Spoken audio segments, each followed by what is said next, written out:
अगर आप इलेक्ट्रॉनिक से संबंधित सर्किट बनाना चाहते हैं तो आपको मल्टीमीटर का इस्तेमाल करना आना चाहिए, तभी आप किसी सर्किट के बारे में, किसी भी कंपोनेंट के बारे में उसकी वैल्यू का पता कर सकते हैं। एनालॉग मल्टीमीटर में एक मूविंग पॉइंटर होता है जिससे रीडिंग का पता चलता है, लेकिन यह किसी भी कंपोनेंट या वोल्टेज करंट की वैल्यू को एकदम फिक्स नहीं बता सकता था। इसीलिए इसकी जगह अब डिजिटल मल्टीमीटर ने ले ली है, जिसके अंदर आपको एक डिस्प्ले देखने को मिलेगी और यह आपको बिल्कुल फिक्स वैल्यू बताता है, क्योंकि इसके अंदर आपको वोल्टेज, करंट या रेजिस्टेंस की वैल्यू पॉइंट में भी दिखती है, जिससे आपको किसी भी सर्किट के करंट, वोल्टेज और रेजिस्टेंस का पता बिल्कुल सही लग सकता है।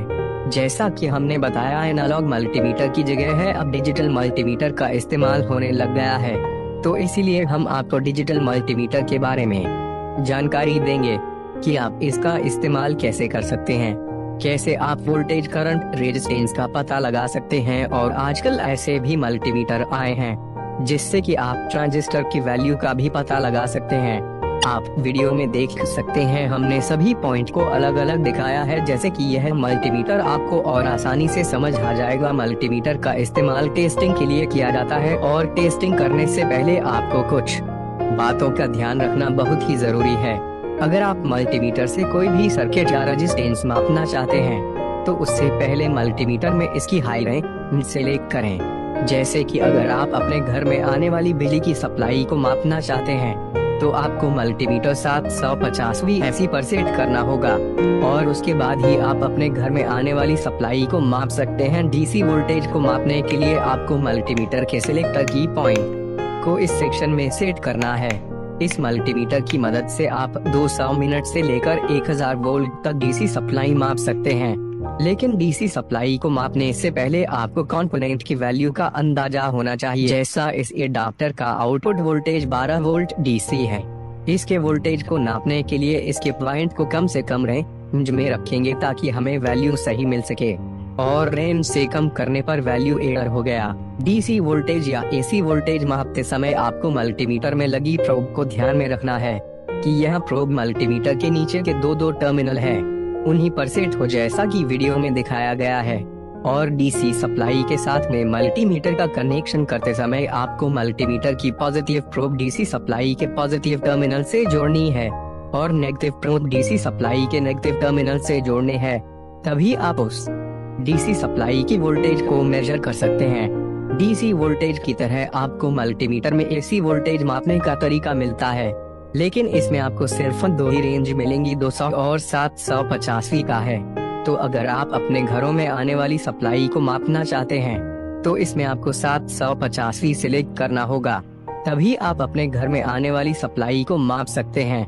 डीसी सप्लाई की तरह एसी सप्लाई को मापने के लिए आपको किसी तरह के टर्मिनल को देखने की जरूरत नहीं होती।